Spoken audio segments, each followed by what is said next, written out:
fueron revolucionarios. Pero tal vez no esté bien aplicado el término revolucionarios, o tal vez no se comprenda bien lo que yo quiero decir a través de revolucionarios. Fueron gente de campo que levantaron gente. Pero hay una condición importantísima en todo esto. Cualquiera de los dos tenía una situación económica muy privilegiada. ¿Sí? No lo hicieron por dinero, lo hicieron por ideología. Tanto Gumersindo, que murió en la Revolución Federalista, tanto como Aparicio Saravia, que fue herido de muerte un 1 de septiembre de 1904 y murió después, 10 días después, en los campos de su gran enemigo, Juan Francisco, eran ideólogos. Tanto uno como otro encabezaron la Revolución Federalista. Y después de morir Gumersindo, Saravia quedó al frente de las tropas y fue nombrado general de 2 países. Finalizada la Revolución Federalista, vencido el federalismo porque fueron vencidos, regresó al Uruguay, flaco, triste y con una bala en el cuerpo, para nuevamente levantarse ya nuestro país y con muchas fuerzas brasileñas en el año 1897 en defensa, digamos, en un intento de avanzar más democráticamente en nuestro país. Ese fue una de las grandes cosas que tuvo nuestro país, ¿no? Los hermanos Saravia. Más allá de todos los acontecimientos acaecidos, tanto de un lado como del otro, Aparicio Saravia ya no es una figura del Partido Blanco. Aparicio Saravia en estos momentos, mi querido amigo, es una figura de historia nacional.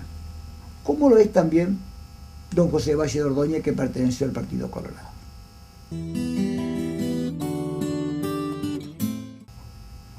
Documentalmente ya lo tenemos a eso determinado, a nivel de fotografía también, y a nivel de hallazgo también.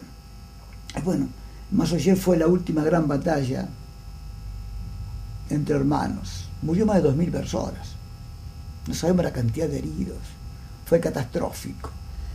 El ejército de don José Valle de Ordóñez, el ejército legal, estaba muy bien municionado,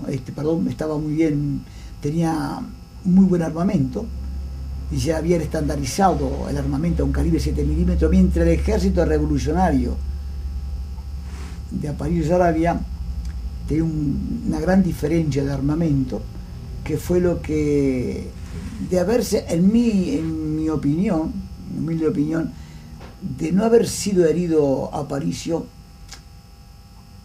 el ejército de don José Valle de Ordóñez estaba mucho más preparado desde el punto de vista militar y desde el punto de vista bélico. No sé qué hubiese acontecido, pero pienso que la revolución, al tan de las ametralladoras de don José Valle de Ordóñez, hubiese perdido muchísimos hombres, mucho más de lo que perdió el 1 de septiembre del año 1904. Y que nos sirvió a nosotros de experiencia, y nos sirvió fundamentalmente, nos sirvió a nosotros para darnos cuenta de lo triste que son las guerras, y fundamentalmente lo triste que son las guerras entre hermanos, como aconteció en 1904. Saravia era un hombre que ya tenía experiencia bélica, porque ya había participado de la Revolución Federalista. Toda la experiencia bélica aprendida con su hermano, con Gumersindo, la aplicó acá, tanto en el año 1897 junto a Diego Lamas, como en el año 1904 en la campaña que duró casi un año, que se inició el 1 de enero de 1904 y culminó podemos decir así, ¿no?, el 1 de septiembre de 1904. Culminó, digo yo, porque la revolución era Saravia. Herido Saravia, a todos les se cayeron los brazos. Entonces, el periodo corto de 8 meses, 9 meses, le dio mucho trabajo al gobierno de don José Valle de Ordóñez, pero la táctica militar de Saravia es la táctica típica del caudillo ciplatino y del caudillo riograndense. Sabía cómo escaparse, cómo triunfar, y fundamentalmente sabía cómo ahorrar vidas. porque Sarabia apreciaba a sus soldados, no quería un enfrentamiento, sabía que ese soldado tenía que volver a su familia, que su familia lo estaba esperando, él quería conseguir obtener el triunfo de la revolución, es decir, conseguir los departamentos moviéndose, sin llegar a un enfrentamiento. Infelizmente, desgraciadamente, ese enfrentamiento se dio un 1 de septiembre del año 1904 y las consecuencias fueron muy rápidas. Por un lado, la muerte de Sarabia, por otro lado, el triunfo de José Valle Ordóñez, y por otro lado, lo más triste, más de 2.000 muertos y una cantidad de heridos. La cultura del degüello, como se llama en Brasil, gravata vermelha, es algo que lo heredamos nosotros los españoles, que lo habían tomado de los moros. Florencio Sánchez, un escritor oriental uruguayo, relata muy bien en su libro Caudillismo Salvaje, si mal no recuerdo el título, de cómo se practicaba. Se degollaban a los perros. En Brasil, la revolución federalista fue conocida por la revolución de la de Gaulle, la revolución del degüello. Y hay una anécdota muy interesante, donde a un soldado castillanista se le pregunta, habían tomado 4 prisioneros, 4 maragatos prisioneros, y los degolló. Entonces viene el superior y le pregunta por qué lo había hecho. Y él respondió, porque de chico él había aprendido que los prisioneros había que ser degollados. Entonces se produjo toda una cultura del degüello, tanto de la parte de los federalistas como de la parte de los castellanistas.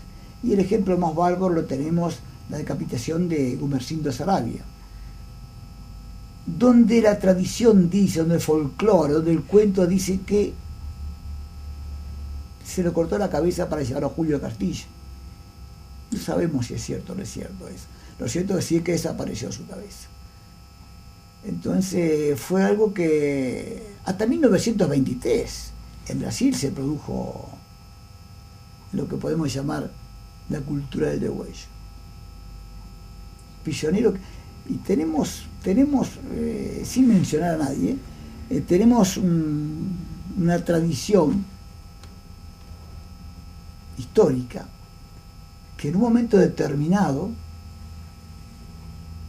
un hombre va a degollar a otro, y el que está por ser degollado le pregunta al degollador cuánto valía la vida de un valiente y de un hombre de bien.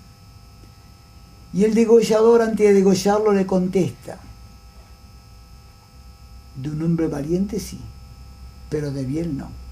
Entonces este hombre levanta la cabeza y dice: entonces negro de tanto me degolla. Ahí está bien estampada la cultura del degüello, practicada en la Revolución Federalista, practicada en Uruguay en el año 1897 y practicada en el año 1904. Ese negro era Dan Latorre. Pero vuelvo a decirlo, eran gente de la época, porque Julio de Castillo, a través de Juan Francisco, también tenía sus degolladores. Todos sabían el triste fin que les llegaba si caían prisioneros. Eso los hacía mucho más valientes y más salvajes. La cultura del degüello no fue propia de un partido ni de un hombre. La cultura del degüello fue propia de una cultura, de un periodo muy extenso que se inició con la parte portuguesa, con la parte española, y finalizó para el año 1923 en Brasil. Y en Uruguay el año 1904. Acá también hubo mucho degüello. Muchas familias sufrieron. Más de una familia recibieron el cuerpo de un ser querido sin la cabeza.